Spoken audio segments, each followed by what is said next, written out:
Because every single day after work, the same lie sounds reasonable. I'll relax for 10 minutes. 10 minutes later, it's dark. Your back hurts, your phone is warm, and your ambitions are on airplane mode. That wasn't rest, that was sedation. And today, I'm going to show you 7 things you must do to stop wasting your evenings after work. Not motivational fantasy, not 5 a.m. club nonsense. Real things for real people. People who come home tired, hungry, and mentally finished. But if you don't understand the first one, the other 6 won't work. Here it is. Stop treating your evening like a reward. Because your evening is not a reward, it's a transition. Right now, most people come home like this. Shoes off, brain off, life off. You sit on the bed just for a second. That second turns into a Netflix negotiation. Just one episode. One episode later, you're staring at the clock thinking, why is it midnight? And then comes the most dangerous sentence in modern life, I'll start tomorrow. Let me translate that sentence for you. Tomorrow is equal to never. Here's why this happens to almost everyone. After work, your brain doesn't want progress. It wants comfort. Think about it. A student says, I'll study after dinner. Dinner turns into YouTube. YouTube turns into one more video. And suddenly, they're watching a guy explaining productivity instead of being productive. A working professional says, I'll go to the gym after work. But first phone, then couch, then I'll go tomorrow, today was hard, and tomorrow never comes. Even entrepreneurs fall into this. I'll just check messages. 2 hours later, they've replied to everyone else's dreams and ignored their own. You don't open your phone because you're curious. You open it because it's the only place where nothing is required of you. No thinking, no pressure, no risk. Now look at people who actually move forward. They don't come home and ask, what do I feel like doing tonight? They decide before the day ends. Mark Zuckerberg famously wears the same clothes every day, not because he's boring, but because he hates wasting decisions on things that don't matter. Elon Musk doesn't wait at night and think, should I work, relax, or scroll? His evenings already have jobs. Not because he's super motivated, because he doesn't trust his tired brain. That's the difference. Average people decide after work. Winners decide before work. So here's the first thing you actually do. The moment you get home, you protect the first 30 minutes. Not for grinding, not for dreaming, for transition. No phone, no bed, no couch. You change clothes, you drink water, you eat properly, you sit somewhere. That is not where you usually waste time. Because once you hit the bed or couch, the evening is already decided. That's game over energy. This is why so many smart, hard-working people stay stuck. They don't lose to laziness, they lose to comfortable furniture. The second thing you must stop doing is this. Stop deciding what to do with your evening after work. Because deciding after work is like grocery shopping. When you're starving, everything looks like a good idea, and you always regret it later. Watch this internal conversation everyone has. You get home and think, okay, what should I do now? Your brain says, gym? Nah, too tired. Read? Not in the mood. Work on goals? Maybe after dinner. Let's just sit for a second and think. That thinking is how the evening dies. Because your brain at night is not a CEO. It's an intern on its last day. It doesn't want responsibility. It wants comfort, shortcuts, and snacks. And yet every evening, you give this exhausted brain full control over your future. That's insane. Let me make this painfully relatable. At 10 a.m., you are confident. I'll work on myself tonight. At 3 p.m., you are realistic. Okay, maybe just one thing. At 8 p.m., you are a philosopher. What even is the point of life? Same person, different energy. And that's why deciding at night is a trap. You don't fail because you chose wrong. You fail because you chose when your brain was weakest. Here's a very real example. You say, tonight I'll work on my skill. But you didn't decide, when, for how long. So at night, your brain says, let's just do it later when it feels right. It never feels right. That's why someone like Steve Jobs wore the same clothes every day. Not fashion. Decision removal. Less thinking, more execution. Now here's the rule. Simple, but brutal. No evening decisions. 0. If you decide at night, you already lost. Decide before the day ends. In the morning or afternoon, you decide you'll do. What you'll do, where you'll do it, how long it will last. So when you get home, there's nothing to discuss. You don't think, you execute. Think of it like autopilot. When the plane is in turbulence, the pilot doesn't start arguing with himself. The system takes over. That's what your evening needs. A system. Even something small. From 7:30 to 8, I do this. Then I'm done. Not heroic, not intense, just decided. Because a tired brain hates effort, but respects instructions. Once you remove the decision, something strange happens. Evenings feel calmer. The third thing you must stop doing is this. Stop letting your phone end your night for you. Because right now, your phone decides when your day is over, not you. Think about it. You don't say, I'm done for the night. Your phone says it for you. One more scroll, one more short video, one more message, one more just checking. And suddenly your eyes hurt, your brain feels foggy, and you don't even remember what you just watched. That's not entertainment. That's your night being stolen in small pieces. Another very normal example. You finish everything you needed to do. You're actually free. Instead of ending the day properly, you lie down and grab your phone to relax.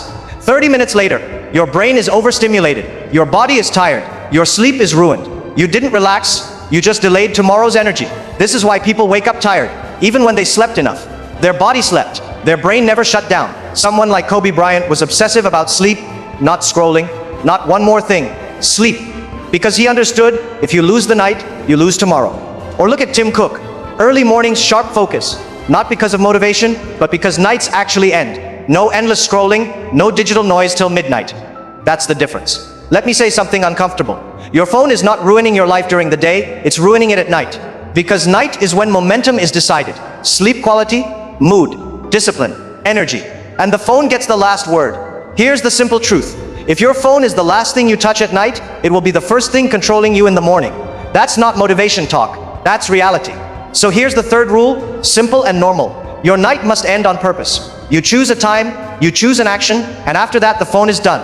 Not forever, not dramatic, just done for the night. Put it away, charge it somewhere else. Let your brain power down like a human being, not like a device that never closes apps. Because when you end your night, you wake up different, clearer, calmer, less reactive, and suddenly mornings stop feeling like punishment.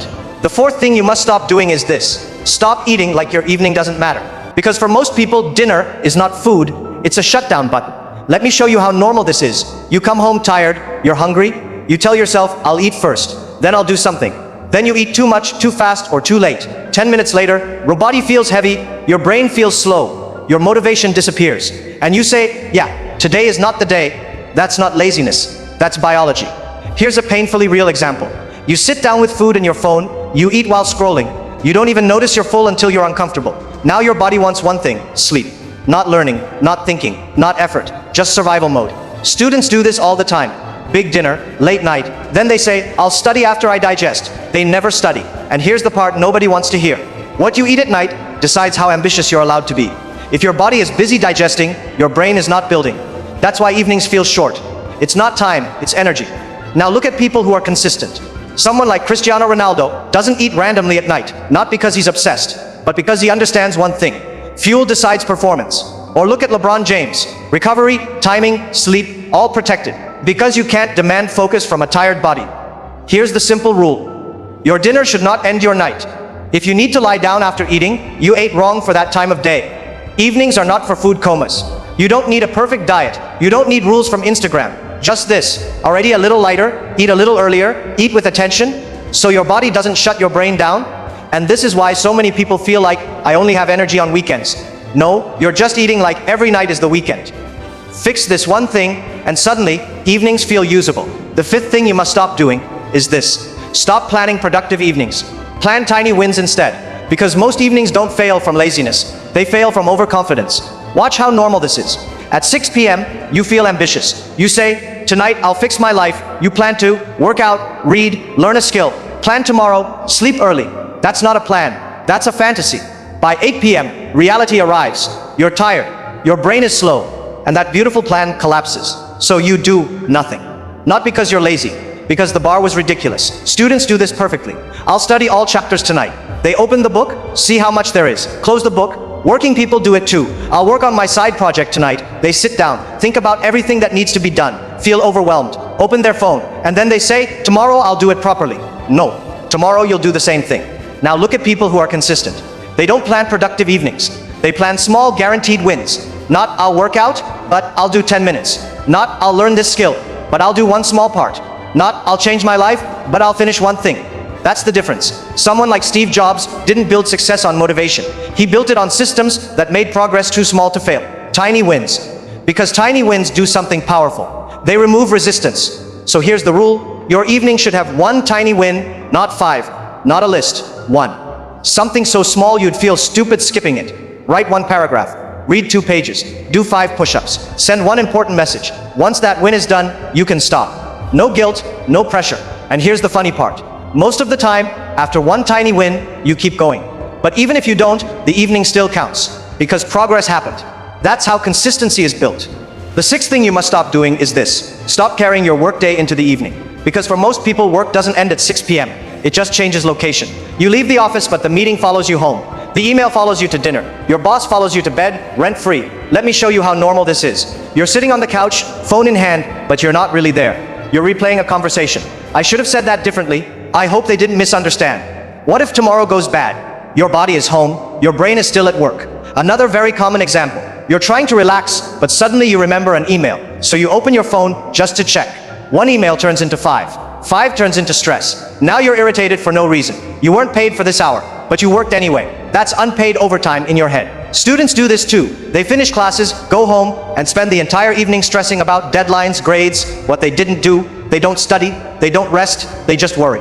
Working professionals do it constantly. Dinner tastes like tomorrow's meeting. The bed feels like next week's deadline.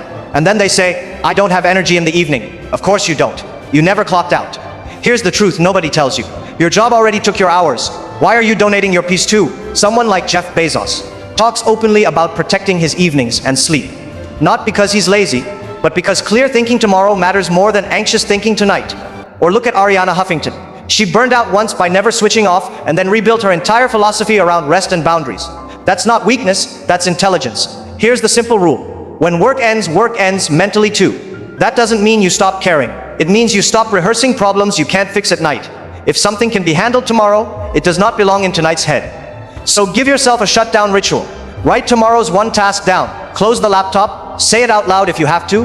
Work is done for today. Because if you don't end your workday on purpose, it will bleed into everything. Your evening, your sleep, your motivation, and eventually, your life starts feeling like one long shift. Fix this one thing, and something changes fast. Evenings feel lighter, your mind slows down, and for the first time, rest actually feels like rest. The seventh thing you must stop doing is this. Stop going to sleep telling yourself a story that keeps you small. Because every night before you fall asleep, you say something about yourself. Sometimes out loud. Most times in your head, I'm just tired. I'm not consistent. I always start and stop. I'm just not that kind of person. You think these are thoughts. They're not. They're decisions. And you repeat them every night like a bedtime story you don't realize you're memorizing. Let me show you how normal this is. You have a bad evening. You didn't do much. Instead of saying,